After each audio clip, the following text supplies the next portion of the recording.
मध्य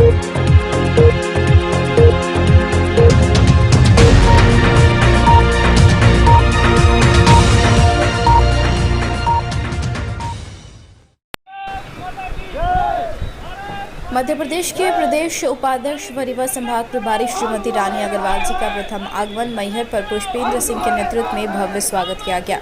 तभी उपाध्यक्ष महोदया ने पत्रकारों से रूबरू होते हुए विंध्य प्रदेश का समर्थन करते हुए प्रदेश की शिवराज सरकार को एक भ्रष्टाचारी सरकार बताया। पत्रकार द्वारा पूछे गए बिजली कटौती महंगाई के सवाल पर रानी जी खिड़ती हुई नजर आई। तभी पार्टी के प्रदेश संगठन मंत्री पुष्पेंद्र सिंह ने माफी चाहूंगी संभाला। इस थोड़ा दौरान समय लगा, विलम्ब हुए सभी और सर्वप्रथम इस मैहर देवी की पाँव पे रखते ही मैं उनको नमन करती हूँ। और जो मेरा प्रथम, क्योंकि मैं प्रदेश उपाध्यक्ष हूँ और जोन प्रभारी रीवा संभाग की बनाई गई हूँ, तो हमारा जब जो प्रथम आगमन है कि हम लोग को संगठन को मजबूत करना है और बूथ तक लाना है, यही अपने दौरे का कारण है। स्थानीय विधायक के द्वारा बिंद को लेकर एक अलग प्रदेश की मांग की जी, क्या आम आदमी पार्टी उसका समर्थन करती है या फिर आप व्यक्तिगत? बिल्कुल, हमने पहले भी मांग उठाई थी और आम आदमी पार्टी बिल्कुल समर्थन करती है और हम चाहेंगे कि ये पार्टी की तरफ से नहीं बल्कि एकजुट होकर बिंद क्षेत्र को अलग करके हम समर्थन करते हैं।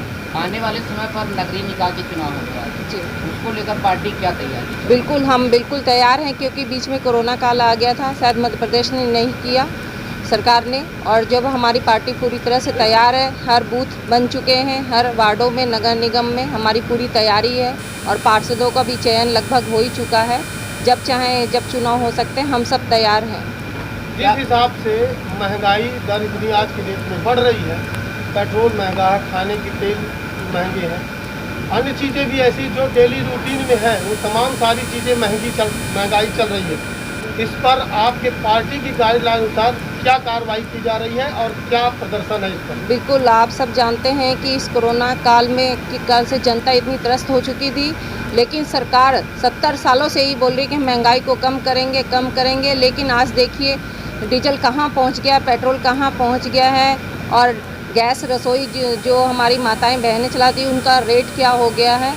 तो आज जनता बिल्कुल त्रस्त हो चुकी है और बदलाव चाहती है। और हमारी जो आम आदमी पार्टी है, इसमें हम लोग ने भी ज्ञापन भी सौंपा था महंगाई के ऊपर, और अभी अपना हस्ताक्षर अभियान चलेगा। हम लोग जन जन तक पहुंचेंगे और अपने इस महंगाई के मुद्दे को लेकर, और बड़ा ही प्रदेश के अनुसार जैसा भी हम लोग को आदेश मिलेगा, हम लोग बड़ा आंदोलन करेंगे पूरे जिलों में। जैसा कि दिल्ली में आपकी ही सरकार है और वहाँ भी इतना महंगा पेट्रोल डीजल है, उस पर आप क्या कदम उठाएंगे? वहाँ पे तो इतना जितना यहाँ पे वैसा वहाँ पे नहीं है डीजल पेट्रोल।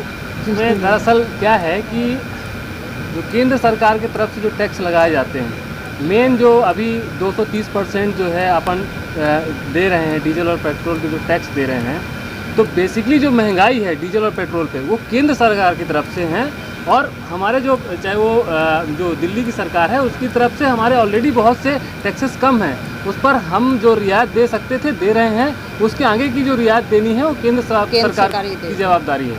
सोशल मीडिया में आए दिन ये चल रहा है कि जिस हिसाब से केजरीवाल सरकार बोले थे कि हम अपनी सरकार में ये नल लगवाएंगे, इतने CCTV कैमरे लगवाएंगे, स्कूलों की हालत जो खस्ता है उसे सही करेंगे, क्या सरकार अपने वादों पर खरी उतरी है? देखिए, इसमें ऐसा है कि सरकार अगर अपने वादों पर खरे नहीं उतरती तो दिल्ली में जो तीसरी बार सरकार बनी है और जो 70 में से 62 सीटें आई हैं वो हवा में नहीं आई हैं। देश का एक पहला मुख्यमंत्री हैं अरविंद केजरीवाल जी, जिन्होंने डंके की चोट पे कहा था कि अगर हमने काम किया है तो आप हमें वोट दीजिए और हमने काम नहीं किया है तो आप हमें वोट मत दीजिए। दैट्स मीन कि दिल्ली में हमने काम किया, चाहे वो शिक्षा पे हो, चाहे वो स्वास्थ्य पे हो, चाहे वो बिजली पे हो, और तमाम चाहे वो निगम के पे हो, तमाम तरह की जो सुविधाएं हैं जो दिल्ली की सरकार दे रही है वो किसी ने नहीं दी है। इसीलिए तीसरी बार सरकार चुन के आई है। क्या फ्री में बांटना सरकार का किसी न किसी प्रकार से नुकसान है या नहीं? फ्री का क्यों बांटना, इसको आप इस तरह से समझिए, जनता टैक्स देती है।